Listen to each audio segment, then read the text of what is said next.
दोस्तों, हम आपको इस वीडियो में महाकालेश्वर मंदिर के कुछ ऐसी रहस्यमय बातें बताएंगे, कुछ ऐसे रहस्य जिनके बारे में अभी तक आपने शायद ही जाना होगा। दोस्तों, आज अभी जो आप सुनने जा रहे हैं वो एक कहानी नहीं है, ये उस समय की गाथा है जो समय को भी अपने अधीर कर चुकी है। ये कोई कल्पना नहीं है, ये हकीकत है उस मंदिर की जहाँ मौत भी माथा टेकती है।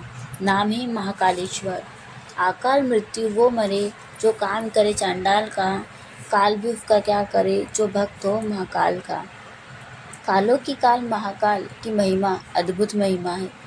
देश के अलग अलग जगह, अलग अलग कोनों में भगवान शिव के 12 ज्योतिर्लिंग अपनी दिव्यता और सनातन के कारण एक दर्शनीय है। इन्हीं में से मध्य प्रदेश में स्थित महाकालेश्वर मंदिर रहस्यों से भरा पड़ा है। उज्जैन की पवित्र धरती पर स्थित भगवान शिव का ये रूप, जो केवल पूजनीय ही नहीं बल्कि भयानक भी है। हर मंदिर की एक कहानी होती है, लेकिन इस मंदिर की रहस्य मृत्यु और चमत्कारों के बीच कहीं अटकी हुई है। उज्जैन का महाकाल मंदिर कोई साधारण शिवलिंग या कोई साधारण शिव मंदिर नहीं है। यह भारत के 12 ज्योतिर्लिंगों में से एक है, लेकिन इसका महत्व बाकी सभी मंदिरों से अलग माना जाता है, क्योंकि यहाँ विराजमान है कालों के भी काल महाकाल। दोस्तों, कहते हैं कोई भी व्यक्ति अगर महाकाल का नाम एक बार सच्चे मन से ले लेता है तो उसके मन से डर और मृत्यु खुद पीछे हट जाते हैं। लेकिन क्या ये सिर्फ आस्था है या इसके पीछे कुछ ऐसे रहस्य छिपे हैं जिन पर विज्ञान भी खामोश है? इस मंदिर का कई पौराणिक ग्रंथों में काफ़ी सुंदर वर्णन किया गया है, जो हमें देखने को मिलता है। देश दुनिया के सभी लोग यहाँ दर्शन के लिए पूरे शहरों से आते हैं। लेकिन फ्रेंड्स, जितना महाकाल मंदिर आप लोगों के बीच में प्रसिद्ध है, उससे कहीं ज़्यादा ये अपने अंदर रहस्यों को समेटे हुए बैठा है। तो सवाल ये उठता है कि कौन सा कारण है जिसके कारण भस्म आरती इंसान की देह चिता की राख से की जाती है? क्या यह अभी भी होती है? क्या सच में यहाँ काल भी प्रवेश के पहले अनुमति मांगता है?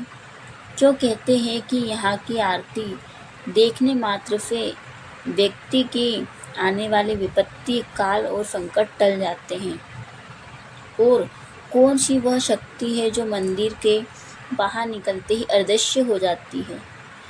इतिहासकार कहते हैं कि यह केवल एक पौराणिक मान्यता है, लेकिन साधु संत कहते हैं जिसने महाकाल को अभी तक देखा ही नहीं, वो क्या ही मृत्यु को समझेंगे।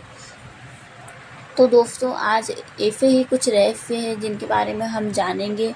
तो आप हमारे वीडियो में लास्ट तक ज़रूर देखें और आखिरी तक ज़रूर बने रहें, क्योंकि कुछ ऐसी रहस्यमय बातें हैं जो हम आगे वीडियो में इनको देखेंगे और जानेंगे। कहीं यह समाज या ये समय मंदिर के नियमों को मोड़ने वाला कोई दरवाज़ा तो नहीं, या कोई द्वार तो नहीं है?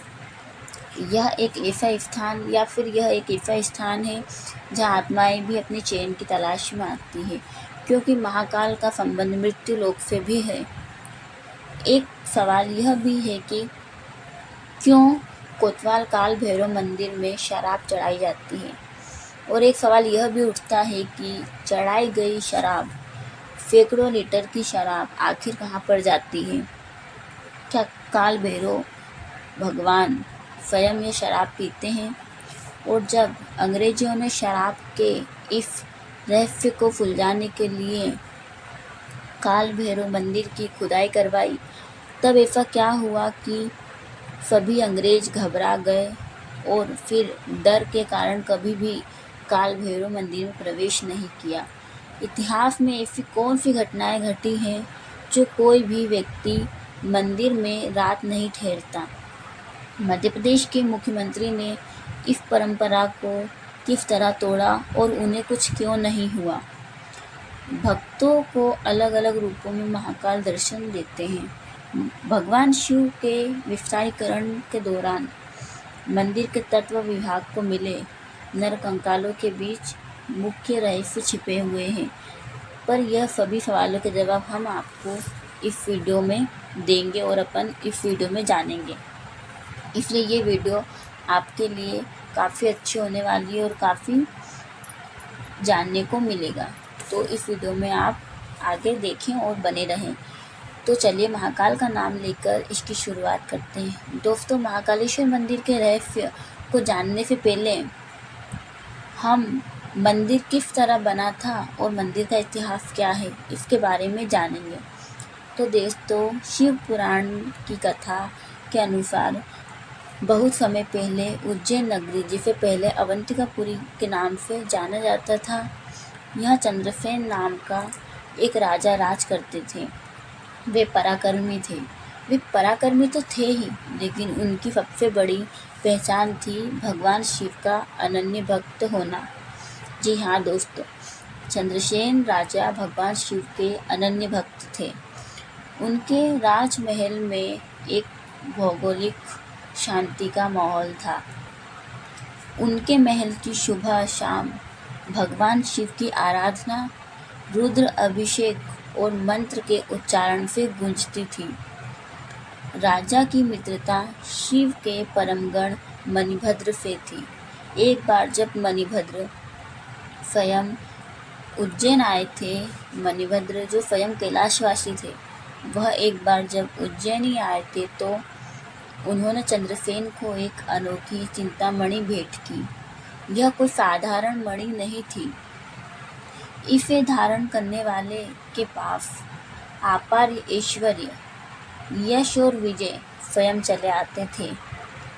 बस फिर क्या था, मणि मिलने के बाद चंद्रसेन राजा के वैभव की चमक चारों तरफ फैल गई।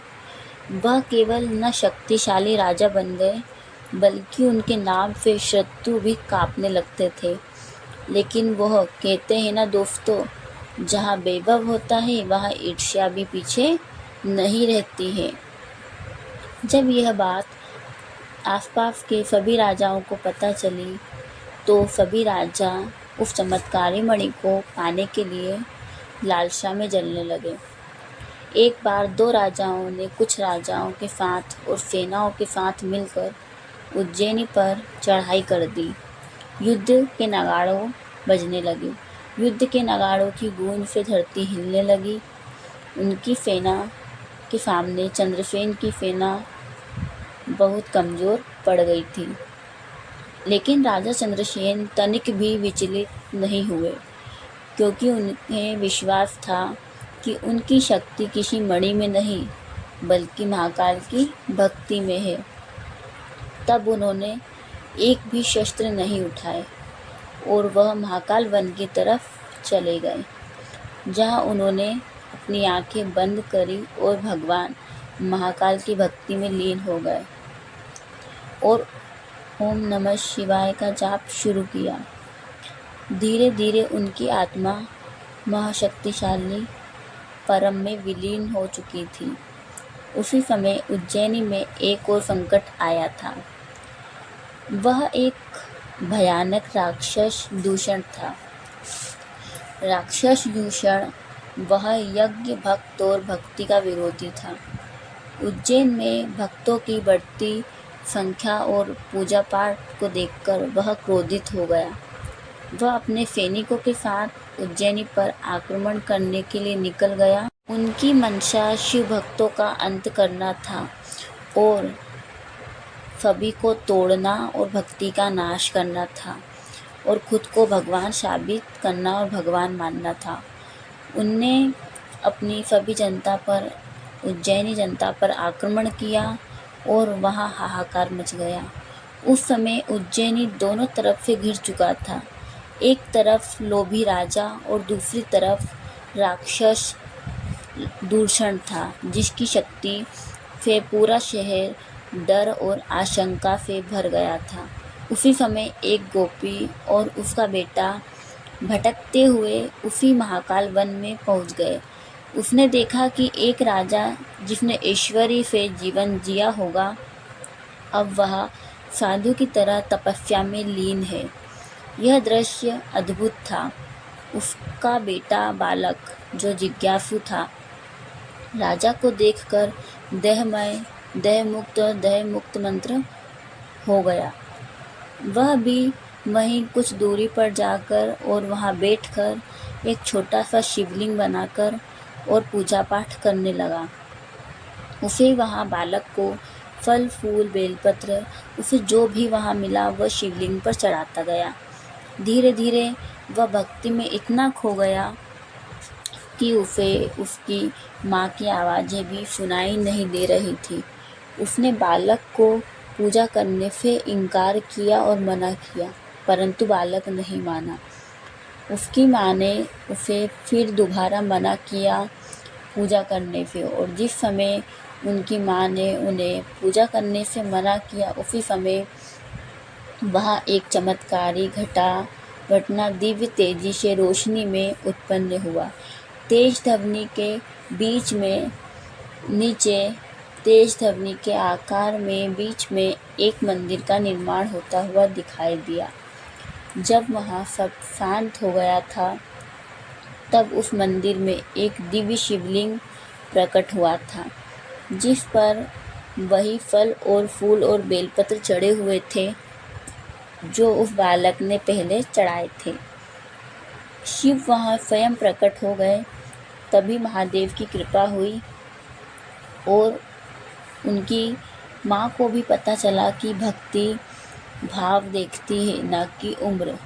यह घटना सब में फैल गई, और जब राजा चंद्रसेन को इस घटना के बारे में पता चला तो वह दौड़ते हुए उसी स्थान पर पहुँचे। उन्होंने देखा शिव खुद एक दिव्य शिवलिंग में प्रकट हुए हैं।